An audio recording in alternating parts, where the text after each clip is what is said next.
সুপ্রভাত সকলকে। আজ আমরা নবম শ্রেণীর সহায়ক গ্রন্থ আমাকে হেতু তৃতীয় অধ্যায় গ্রীষ্ম দুপুর নিয়ে আলোচনা করব। এর আগে আমরা প্রথম ও দ্বিতীয় অধ্যায় নিয়ে আলোচনা করেছিলাম, যেটা ছিল কুঠির মাঠ এবং আমের খুশি নিয়ে।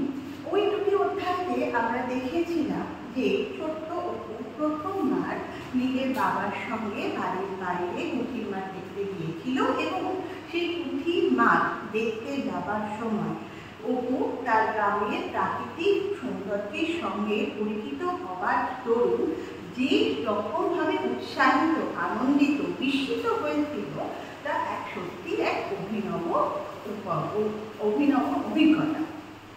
এরপর আমরা আমের খুশি অধ্যায়টাতে দেখেছি কিভাবে দুর্গা এবং অপু দুজনেই তাদের ছোট্ট দুষ্টু মিষ্টি ঘটনার মধ্যে দিয়ে ওরা আমের খুশি অধ্যায়টিকে সম্পন্ন করেছিল, যেখানে দুর্গা প্রথম অপুর জন্য কাঁচা আমের টুকরো কেটে নিয়ে এসেছিল দুজনে মিলে খাবে বলে, এবং সেটা তাদের মা সর্বজয়ার একেবারে অনুপস্থিতির সময়। আজ আমরা আমআটি অধ্যায় তৃতীয় আমআটি অধ্যায় গ্রন্থের তৃতীয় অধ্যায় অর্থাৎ গ্রীষ্ম দুপুর নিয়ে আলোচনা করব। আচ্ছা, গ্রীষ্ম দুপুর অধ্যায়টি বলবার আগে অপুর সম্পর্কে জানা আমাদের ভীষণ দরকার। কে এই ছোট্ট অপু আমাদের আমআটি হেতু গ্রন্থের কথক, অর্থাৎ বিভূতিভূষণ বন্দ্যোপাধ্যায় নিজে যেন অপু হয়ে আমাদের গ্রন্থটি রচনা করেছেন। তাই বিভূতিভূষণ বন্দ্যোপাধ্যায় যেমন প্রকৃতিকে অসম্ভব ভালোবাসেন বা প্রকৃতি প্রেমিক বলা যায় তাকে, অপু ঠিক সেই রকম, অর্থাৎ অপু প্রকৃতি ভীষণ ভালোবাসে। এর সাথে অপুর আরেকটি বিশেষ গুণ হলো অপু অসম্ভব কল্পনা প্রবণ, যার প্রমাণ আমরা এই অধ্যায়টিতে পাই। ছোট্ট অপু মায়ের কাছে, দিদির কাছে গল্প শুনতে বড্ড ভালোবাসে এবং সেই জন্য সে সবসময়, বিশেষত দুপুরবেলায় মায়ের কাছে মহাভারতের গল্প শোনে। মহাভারতের বিশেষত যুদ্ধের যে অধ্যায়গুলি আছে সেই অধ্যায়গুলি শুনতে তার ভীষণ ভালো লাগে। কিন্তু অপুর মনে হয় যে এই যুদ্ধের অধ্যায়গুলি মহাভারতে বড্ড কম লেখা আছে, যতটুকুতে তার হয়তো মন ভরে ওঠে। তাই তার ছোট্ট মনটা ভরিয়ে দেবার জন্য সে এক অভিনব উপায় বার করেছে। কি উপায়? না, অবসর সময়ে বা দুপুরবেলা সে কি করে, নিজের বাড়ির পিছনের উঠানে বা বাঁশবাগানে ঘুরে ঘুরে সে নিজের মনের মতো খেলা করে। কিরকম খেলা করে? না, সে হাতে একটা ছোট্ট গাছের ডাল বা হালকা একটা বাখারি নেয় এবং মনে মনে সে কল্পনা করে নেয় যে সেটি যেন যুদ্ধক্ষেত্রে দাঁড়িয়ে আছে এবং তার আশেপাশে দ্রোণ, অর্জুন, কৃষ্ণ সবাই যেন তার চারপাশে ঘুরে বেড়াচ্ছে এবং তাদের সঙ্গে অপু যুদ্ধ করছে। এবং এই যুদ্ধ করতে করতে অপু নিজের মনের মতো করে সংলাপ সাজিয়ে বলতে থাকে, যেটা কিন্তু অপুর সম্পূর্ণ কাল্পনিক। কোথাও কিন্তু সেই যুদ্ধের বিবরণ মহাভারতে নেই, পুরোটাই অপুর কল্পনা।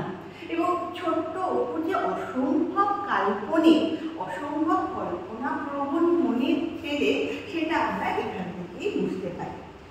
এই অপুর এই কল্পনা প্রবণতার কথা দুর্গা ছাড়া আর কিন্তু কেউ জানে না, কারণ এই খেলবার সময়তেই একদিন অপুকে দুর্গা দেখে ফেলে যে তার ভাই এরকম বাঁশবাগানের পথে বা উঠোনে একা একা কার সঙ্গে কথা বলছে, কার সঙ্গে খেলা করছে, কারণ তার অপুর সামনে তখন কেউ নেই। তখন দুর্গা একদিন অপুকে ধরে ফেলে বলে, আরে অপু তুই কি করছিস? লজ্জা পেয়ে যায় অপু। যাই হোক, এইরকম দুর্গা এবং অপুর মধ্যে এই ছোট্ট ছোট্ট নানা যে দুষ্টু মিষ্টি ঘটনাগুলো ঘটেছিল সেই নিয়েই কিন্তু অপুর আমাদের হেতুর সম্ভার সাজিয়েছে বিভূতিভূষণ বন্দ্যোপাধ্যায়। এইরকম ভাবে অপুকে কেন্দ্র করে দুর্গার সারাটা জীবন যেন কেন্দ্রীভূত থাকে অপুর মধ্যে। অপু ছাড়া, ভাই ছাড়া দুর্গা কিন্তু আর কাউকে চিনত না। দুর্গার সমস্ত ভালো লাগা, খারাপ লাগা কিন্তু ওই অপুকে কেন্দ্র করে। অপুর কি ভালো লাগে? দুর্গা সারাদিন বনে জঙ্গলে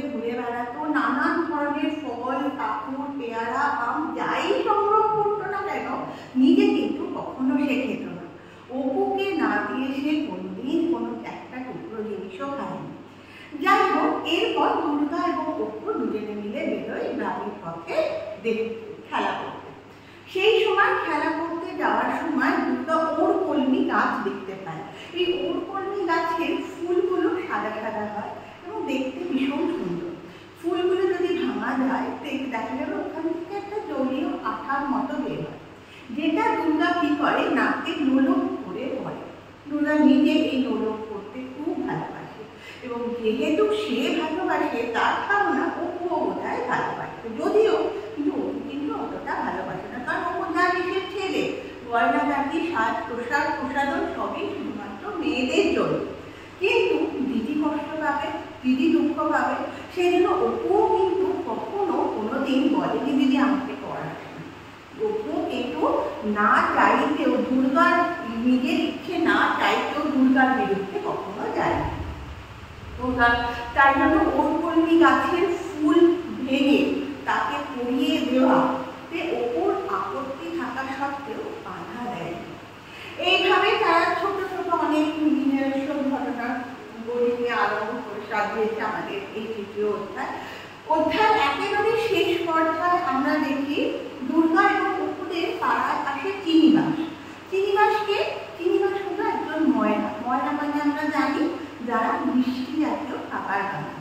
তখনকার দিনে অর্থাৎ যে সময় বিভূতিভূষণ বন্দ্যোপাধ্যায় এই গ্রন্থটি লিখেছিলেন সেই সময় আমাদের পাড়ায় যেমন আমরা এত দোকানপাট দেখি সেরকম দোকানপাটের এত প্রচলন ছিল না।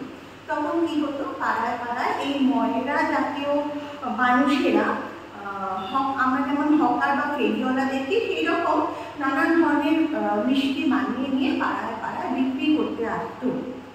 চিনিবাসও সেরকম এসেছিল, কিন্তু অপুদের আর্থিক অবস্থা কিন্তু ততটা ভালো ছিল না যে যাতে ওরা এই চিনিবাসের কাছ থেকে কিছু খাবার কিনে খেতে পারে। সেটা দুর্গা জানে। দুর্গার মধ্যে সেই মানসিক অবস্থা, তাদের আর্থিক অবস্থাটা যে কতটাই দুর্বল সেটা বোঝবার মতো মানসিক স্থিতি দুর্গার ছিল, কিন্তু অপুর ছিল না। অথচ অপুকে দুর্গা কোনোদিন বুঝতেও দেয় না। যাই হোক, চিনিবাস যখন তাদের বাড়িতে আসে, চিনিবাস নিজেও জানে যে তাদের আর্থিক অবস্থা অর্থাৎ দুর্গাদের আর্থিক অবস্থা ভালো না, তাই তাদের বাড়ি থেকে কেউ কখনো কোনোদিনই চিনিবাসের কাছ থেকে কোনো রকম খাবার কিনে তার কাছ থেকে কোনো রকম খাবার কেনা হয়নি। তাই চিনিবাস একবার দুর্গাকে জিজ্ঞেস করেও শেষ পর্যন্ত সে বুঝতে পারলো যে না, দুর্গারা কোনো রকম খাবার কিনবে না। তাই ওরা সেজ ঠাকুরনের বাড়িতে, সেজ ঠাকুরন হলে অপুদের পাড়ার সব থেকে সম্পন্ন পরিবার, এবং এই সম্পন্ন পরিবারে এই সেজ ঠাকুরন ব্যক্তি যিনি ছিলেন এই পরিবারে একমাত্র সর্বময় কর্ত্রী। লোকে বলে না, কর্ত্রী বড় হলে বা মানুষ বয়সের সাথে বড় হলে যে তার মনটাও বড় হবে এমন কিন্তু সবসময় হয় না। এই সেজ ঠাকুরন ছিলেন একদম অন্য প্রকৃতির মানুষ, যিনি আর্থিক অবস্থার পরিপ্রেক্ষিতে মানুষদের বিচার করতেন। অর্থাৎ দুর্গাদের পরিবারকে কখনোই সেজ ঠাকুরন কোনোভাবে সেই স্বীকৃতি বা সেই সম্মান, সেই মর্যাদা দেননি। তাই চিনিবাস তার বাড়িতে ঢোকার সাথে সাথে অপু ও দুর্গা তাদের বাড়িতে ঢুকলে তিনি নানান রকম আকার ইঙ্গিত ভঙ্গিমা আচরণ করে বুঝিয়ে দেন দুর্গা এবং অপুকে তিনি চাইছেন না বাড়িতে।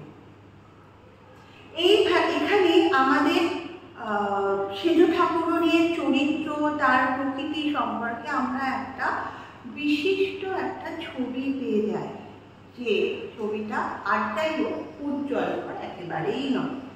মানুষ বয়সের সাথে বড় হয়েছেন ঠিকই, বা সেজ ঠাকুরনের বয়স হওয়া সত্ত্বেও তিনি কিন্তু মনের দিক থেকে একেবারেই বড় মানুষ হতে পারেননি। তাই ছোট্ট শিশু অপু এবং দুর্গাকে তিনি তাদের আর্থিক অবস্থার পরিপ্রেক্ষিতে বিচার করে তাদেরকে তাঁর বাড়িতে প্রবেশের অনধিকার আখ্যা দিলেন। যাই হোক, আমাদের তৃতীয় অধ্যায় বৃষদুপুরটা আমাদের এখানেই শেষ, এবং এর পরের ভিডিওতে আমরা চতুর্থ অধ্যায় নিয়ে আলোচনা করব। যদি আপনাদের ভিডিওটি ভালো লেগে থাকে তাহলে নিশ্চয়ই please share, like and subscribe করে দেবেন। ধন্যবাদ।